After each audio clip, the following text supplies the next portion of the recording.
오늘 말씀은 우리 레위기 18장에서 보셨던 하나님께서 금지해야 될 것, 규례로서 이렇게 부정한 것에 대해서 오늘은 이제 좀 더 상세하게 그것들에 대해서 이어서 이야기를 하고 있습니다. 특별히 오늘 우리 말씀 20장에는 이런 얘기를 하고 있죠. 몰렉에게 자식을 주면 반드시 죽여라. 근데 이제 이게 어떻게 죽이라고 되어 있냐면 돌로 치라고 되어 있습니다. 이스라엘의 그러한 어떤 형법에 보면 이 돌을 치는 형을 받는 사람은 흔히 얘기해서 가장 악랄한 일, 그러니까 가장 큰 죄를 저질렀을 때 공회에서 결의를 해서 돌로 치게 되어 있습니다. 그래서 우리가 신약 성경에 보면 우리 스데반이 이제 그 회당 안에서 그렇게 하나님 말씀을 전하다가 사람들에게 돌로 맞아 죽는, 왜? 하나님을 이제 부정하게 했다, 이렇게 얘기가 되는 것이죠. 그래서 오늘 몰렉에게 자식을 주는 사람을 반드시 죽이라 라고 되어 있고요.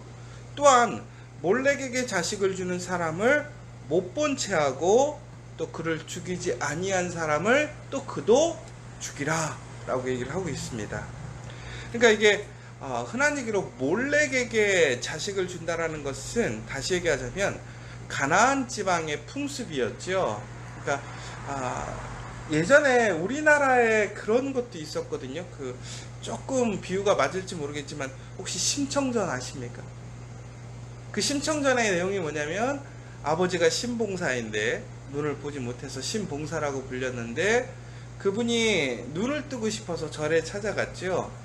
그랬더니 그 주지스님이 뭐라 그랬냐면 공양미 100석을 바치면 된다고 그랬어요. 그런데 이제 그때 신청이가 어떻게 되냐면 그 공양미 100석을 구하기 위해서 중국에는 자기의 몸을 파는데, 그 몸을 파는 사건이 무엇이었나 봤더니 바로 바다에 제사를 드리는 사람의 제물이 되는 거였죠. 왜? 그 시대의 사람들은 바다에 사람을, 특별히 이쁜 여자를 들여야 바다에서 이렇게 어부들이 안전할 수 있다라는 그런 미신들이 있었던 거지요. 이와 마찬가지인 것입니다.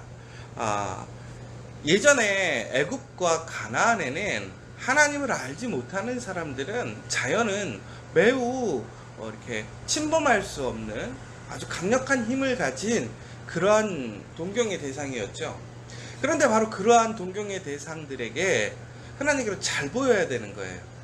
더 나아가서는 무엇인가 그들이 좋아할 만한 것을 줘야지만 우리가 안전할 것이고, 더 나아가서는 복을 받을 수 있다라고 생각을 하는 것이지요. 그러면 왜 이 자식을 드렸느냐? 다시 얘기하자면 이런 개념인 거예요. 우리 가정에서 가장 중요한 게 뭐냐라는 거죠. 바로 자식이라는 거예요. 가장 사랑스러운 게 뭐냐? 자식이라는 거예요. 가장 가치 있는 게 뭐냐? 자식이라는 거죠. 그러니까 결국은 뭐냐, 이 몰렉이라는 것은 이방의 신이잖아요. 얼굴은 황소처럼 생겼고 몸은 사람의 몸을 형상을 갖고 있는 우상입니다. 그런데 그 몰렉에게 바로 자신들의 자녀들을 화제물로, 희생제물로 드리는 거예요. 불태워서. 그러면 결국에는 그것이 자기의 정성을 바로 그 몰렉에게 드렸기 때문에 몰렉이 나에게 복을 준다, 그 제사에 참여한 사람들에게 복을 준다라는 믿음이 있었다라는 거죠. 그런데 이스라엘 사람들이 분명히 우리가 이제 출애굽기의 신명기를 보면 뭐라고 나와 있냐면, 너희는 애굽의 풍속을 따르지 말고 가나안의 풍속도 따르지 말고 오직 하나님의 규례에 지켜 행하라고 나와 있습니다. 그런데 이 애굽의 풍속을 따르지 말라고 하는 것은, 다시 얘기하자면 그 시대 애굽은 가장 강력하고 사람들이 이상적으로 생각하는 나라였죠. 풍요로운 나라. 그리고 가나안은 어떤 땅이었습니까? 새로운 땅, 신세계, 우리의 새로운 미래인 것이죠. 그러니까 우리가 과거의 영광이나 혹은 미래를 향했을 때에 그곳에 어떠한 세상적인 풍류가 있다라는 거예요. 유행이 있다라는 거죠. 근데 사람들은 그런데 그것에 쉽게 넘어갑니다. 휩쓸려 가게 된다라는 것이지요. 그러니까 되게 재밌는 게, 한국에 있을 때랑 미국에 있을 때랑 유럽에 있을 때랑 같은 사람인데도 불구하고 우리가 가지는 어떤 도덕적인 기준이라든가 습관이라든가 우리 신앙의 모습이 좀 다른 것 같아요. 제가 캐나다에서 예전에 깜짝 놀랐던 게 크리스마스였거든요. 이제 크리스마스에 보통 저희가 이제 함께 모여서 예배를 드리잖아요. 그런데 그날 이제 저희는 이제 외국 교회를 루터란 교회를 빌려서 썼었어요. 그래서 그들도 이제 성탄절 예배를 드리기 위해서 그들이 이제 이렇게 장식을 해놓은 거죠. 근데 이제 그 사람들은 크리스마스 날 하지 않고 크리스마스 전날 혹은 그 후에 파티를 여는 거예요. 그러니까 우리랑 개념이 좀 다른 거죠. 우리는 성탄절에 어디서 예배드리죠? 교회에서 예배드리잖아요. 근데 그 사람들은 성탄절에 교회에서 예배드리는 게 아니라 가족과 함께 하는 거예요.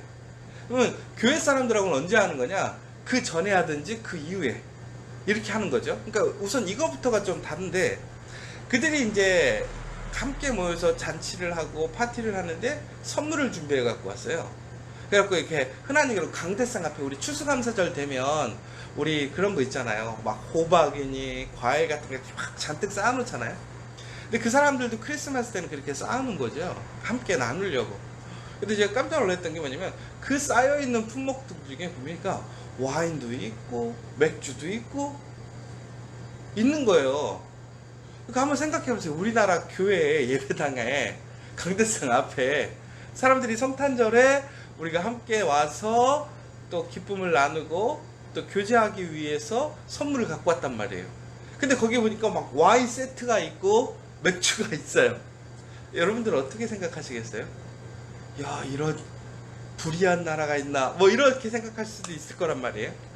그런데 이제 이게 바로 어떤 문화적이고 어떤 그 시대의 혹은 그 나라의 어떤 신앙적인 모습이 좀 다른 것이죠. 그러니까 우리가 이제 그것이 좋으냐 나쁘냐 이것을 오늘 제가 얘기하려는 것이 아니라, 그런데 보면 희한한 게요. 한국에서는 그거 안 돼. 절대로 안 돼. 야, 기독교인들이 어떻게 술을 마실 수 있어? 이렇게 하시는 분들도 희한하게 캐나다나 미국 가면 와인 한 잔쯤은 어떻게 생각하냐면 괜찮다고 생각해요. 고기 먹을 때, 스테이크 먹을 때 와인 한 잔쯤 괜찮지 이렇게 생각한단 말이에요. 근데 되게 웃긴 게 한국에서 또 신앙생활 할 때는 뭐라고 그러냐면 야, 와인을 어떻게 한 잔을 마셔? 말도 안 돼. 이렇게 되는 거죠. 그러니까 결국은 무슨 얘기냐? 사람은요, 동일한데도 불구하고 그 사람이 사는 곳에서 영향을 받습니다.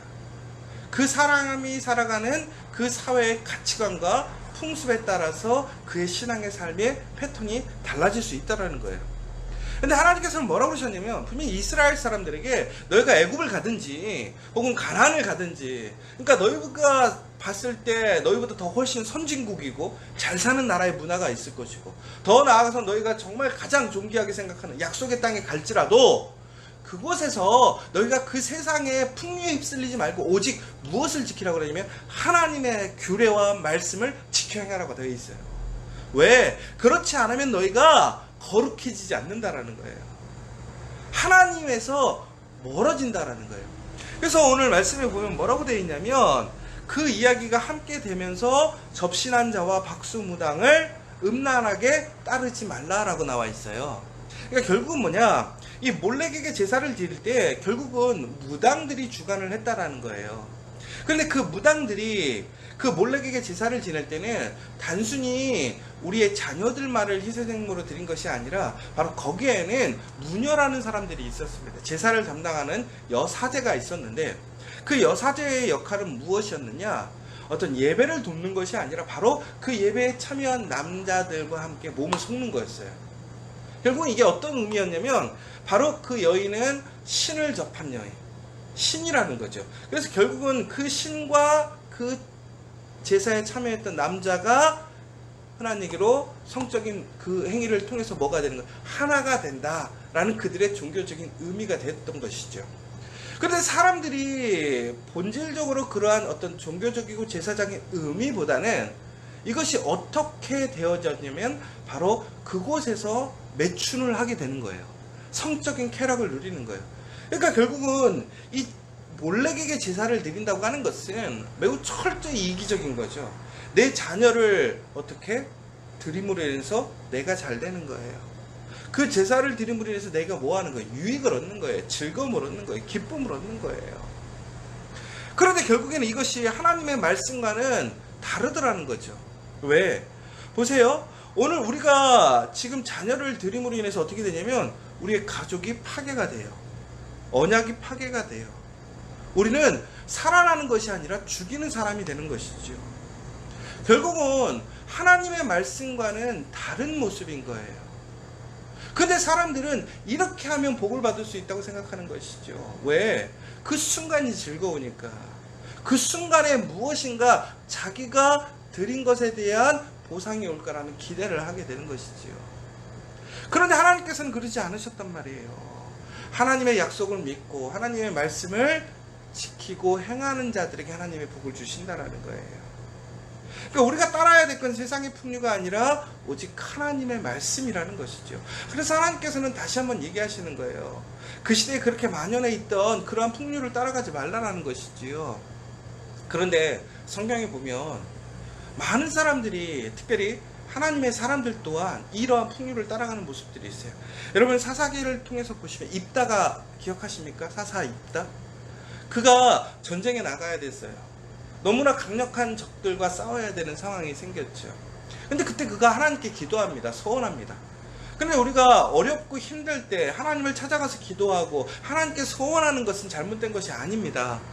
그런데 그가 하나님께 어떻게 소원을 했냐면, 하나님, 내가 나아가서 전쟁에서 승리하게 된다면 내가 나의 가족 중에, 내 식솔 중에서 내가 전쟁을 마치고 들어올 때에 나와 마주치는 그 사람을 하나님께 드리겠습니다. 하나님께 드리겠다는 얘기는 결국은 무슨 얘기예요? 바로 몰렉에게 그러니까 희생자를 드렸던 것처럼 바로 그 사람을 하나님께 희생제물로 드리겠다고 얘기를 하는 거예요.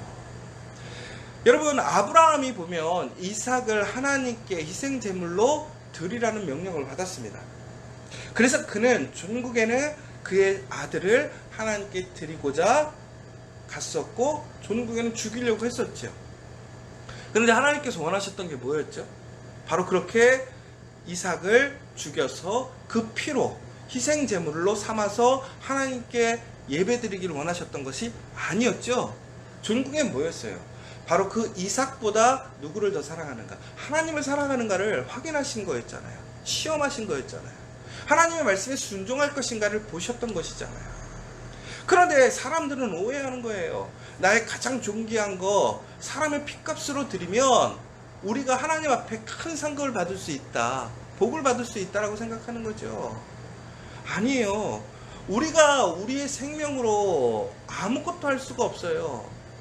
죄도 우리의 생명으로 살 수가 없는 거죠. 오직 예수 그리스도의 보혈의 능력, 그 생명으로만이 우리가 구원받을 수 있다는 거예요. 그런데 우리는 오해하는 거예요.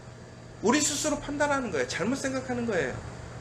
그래서 종국에는 어떻게 되느냐? 그들이 하나님 앞에 음란해진다라는 거예요. 근데 이게 하나님께 음란해진다라는 단어의 뜻을 잘 살펴보면요, 무슨 뜻이냐면 하나님께 고개를 돌리는 게 음란한 행위라는 거예요. 여러분, 그러니까요, 하나님의 말씀이 아니라 하나님의 말씀을 벗어난 것을 바라보는 게 음란이라는 거예요. 여러분, 우리가 있잖아요, 막 그런 거 있잖아요. 뭐 간음하고 뭐 어떤 이상한 섹스를 하고 막 이런 것들만이 음란이 아니라 종국에는 하나님께서 세우신 규칙, 하나님의 말씀에서 그 말씀을 바라보지 못하고 세상을 바라본다든가 내 자녀를 바라본다든가 혹은 내 일을 바라본다든가 내가 원하고 싶은 어떤 소망들을 바라본다, 그것마저도 음란이라는 것이죠. 그래서 오늘 말씀이 뭐냐면, 종국에는 그러므로 너희들은 너희를 깨끗하게 하는 데 힘쓰라는 거예요. 그런데 우리를 깨끗하게 할 수 있는 일이 뭐예요? 거룩하게 할 수 있는 일이 뭐예요? 결국에는 하나님의 규례를 지키는 거예요. 행하는 거예요. 바로 그렇게 될 때 우리는 거룩해지는 거예요. 바로 그 거룩한 사람에게 그리스도의 보혈의 능력이 일어나는 거예요. 복음의 역사가 일어나는 거예요. 하나님의 능력이 임하는 거예요. 바로 그 사람들에게 하나님의 복이 주어진다는 것입니다. 오늘 우리에게 다시 얘기하고 있습니다. 우리에게 거룩해지기를 다시 이야기합니다. 그런데 이 거룩함이라는 것은요, 아주 중요한 포인트가 하나가 있습니다. 뭐냐면, 나 혼자 거룩해져서는 결코 거룩해질 수 없다라는 거예요. 오늘 말씀에 분명히 그렇게 나 스스로가 거룩해지고 또한 거룩해지지 못하는 사람들에 대해서 징계하라고 얘기를 하고 있어요. 그런데 오늘 말씀에서 아주 중요한 게 하나가 있었는데 그게 뭐냐면 바로 그렇게 불의를 행하고 거룩하지 못한 사람들을 외면하는 사람들, 그냥 살아가는 사람들마저도 어떻게 하라는 거예요? 그 사람들까지도 징계하라는 거예요. 왜 그렇죠? 바로 그 사람들을 내버려 두면 어떻게 되느냐? 그것이 영향력이 된다라는 거예요. 여러분, 우리가 세상을 살아가면요, 결국에는요, 우리가 세상에 영향을 주든지 아니면 영향을 받을 수밖에 없습니다. 근데 그리스도인이라는 것은 어떻게 살아가는 사람들이냐? 세상에 영향을 받는 것이 아니라 오히려 세상에 거룩함에 영향을 끼치는 사람이라는 거예요. 그러면 나 혼자만이 살아가는 것이 아니라 내가 다른 사람들에게 거룩함에 영향을 끼치고 더 나아가서는 다른 사람들의 거룩함에 영향을 통해서 우리가 어떻게 되는 거예요? 온전한 공동체, 가족이 되는 것이고 일터가 되는 것이고 하나님의 나라가 될 수 있다는 것이지요. 그러므로 내가 나는 거룩하니까 괜찮아. 그러니까 여러분 이런 거예요. 우리나라가 요즘 어렵고 힘들어. 문제가 있어. 그냥 욕하고 끝날 게 아니라는 거죠. 어떻게 해야 되는 거예요? 바로 그 일이 내 일이라고 생각해야 되는 거예요. 우리는 참여해서 잘못된 것이 있고 불의한 것이 있으면 그것을 올바로 수정하고 고쳐야 된다는 거예요. 여러분, 그런데 거기에 가장 중요한 역할이 뭘까요? 먼저 기도해야 되겠죠. 하나님의 말씀을 우리가 지켜서 행해야 되겠죠. 더 나아가서 우리의 모습을 통해서 그들에게 본보기가 돼야 되겠죠. 그리고 전국에는 그 하나님의 거룩함을 통해서 하나님을 바라보게 하고 하나님을 바라봄으로 인해서 놀라운 하나님의 은혜를 경험하게 하고 하나님의 역사를 경험할 수 있게끔 해야 된다는 거예요. 바로 그렇게 될 때 내가 살고 우리 공동체가 사는 거예요. 내가 살고 우리 가족이 사는 거예요. 내가 살고 우리 일터가 살고 우리 나라가 살 수 있다는 거예요. 바로 오늘 그렇게 함께 거룩함을 통해서 하나님의 은혜를 누리고 하나님만을 바라봄으로 하나님께 나아가는 복된 하루 되시기를 간절히 소망합니다. 오늘 이 시간 함께 기도했으면 좋겠습니다. 여러분들은 정말 하나님만 바라보고 계십니까?